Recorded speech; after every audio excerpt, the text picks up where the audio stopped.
Enzo Recto, kalaban ang katiwalian at kasinungalingan, kakampi sa katotohanan at kabutihan.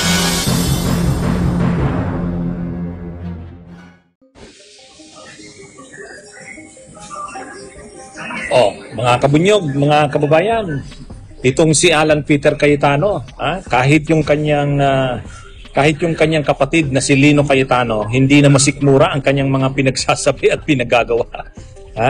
So, yung kapatid niya na si Lino Cayetano, kasi sabi ni Alan Peter Cayetano tungkol dyan sa mga kontrobersya ng Senado, yung mga kinasasangkutan ng mga nila Villanueva, nila Jingo Estrada. Sabi ni alam naman natin si Alan Peter Cayetano ang hilig ng mag-quote ng Biblia. Parang pastor na kung magsalita. Ngayon ang sabi niya, wala naman daw saysay yung mga pagsugpo sa korupsyon kung yung mga politiko o mga opisyal na nasasangkot o mga taong nasasangkot ay walang repentance. Kailangan daw mag-repent. Kumbaga magsisi. Tanggapin ang pagkakamali. Akala mo po Akala mo naman napakatuwid ni Alan Peter Cayetano. Pero dahil naiipokritohan yata sa kanya yung kanyang kapatid na si Lino Cayetano, sabi ni Lino Cayetano, hindi, may sinabi pala si Alan Peter Cayetano na ang sabi ni Alan Peter Cayetano,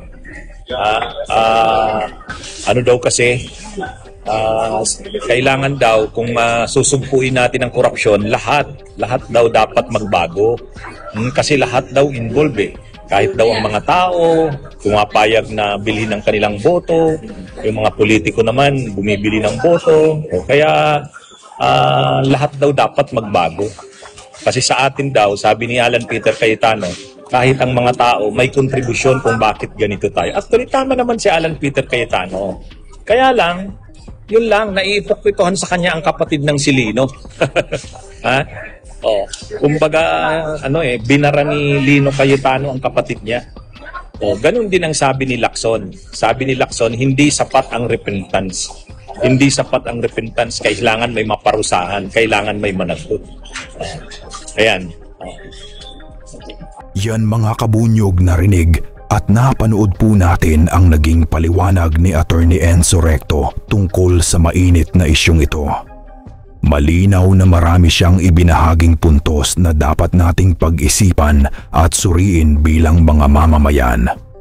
Ngayon naman, mga kabunyog, dumako tayo sa isa pang bahagi ng balita na mas magbibigay linaw at dagdag na konteksto sa ating pinag-uusapan. Dahil sabi nga nila, mas maganda na marinig natin mismo ang mga naging pahayag at kaganapan para tayo na mismo ang makapaghusga.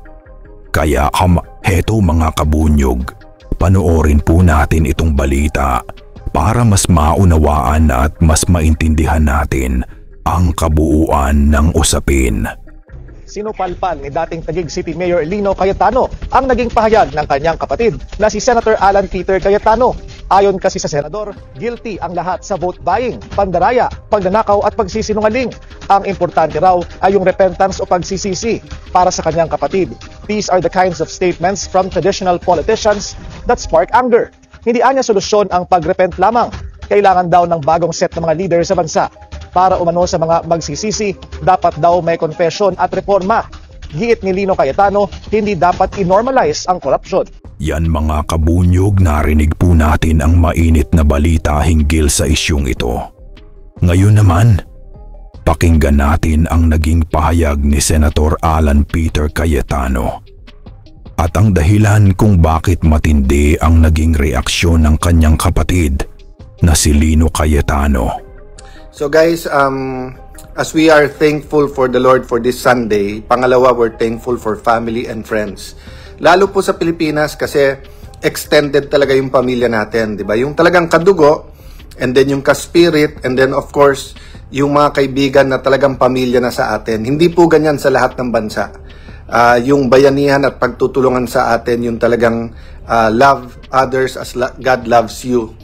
Mararamdaman mo talaga sa Pilipinas. Ang problema nga, beyond our circle nung love, parang it's okay to cheat, it's okay to steal, Kaya itong grabing corruption nangyayari. Yung lines of morality natin, urong ng urong. So parang pag konti pwede, tapos mas marami, konti okay din. Until yan, ghost na. Then pag may balik, di ba may commercial nung araw, yung basurang tinapon mo, babalik din sa'yo. That's another way of saying kung ano itatanim mo, yan dinaanihin mo. And as a people, no, hindi ako nag-finger point now, as a people, we're all guilty. From vote buying, to cheating, to stealing, to lying, di ba? Sa Old Testament po, makikita niyo po doon, let me address myself to different Christian groups, but this applicable to lahat, di ba?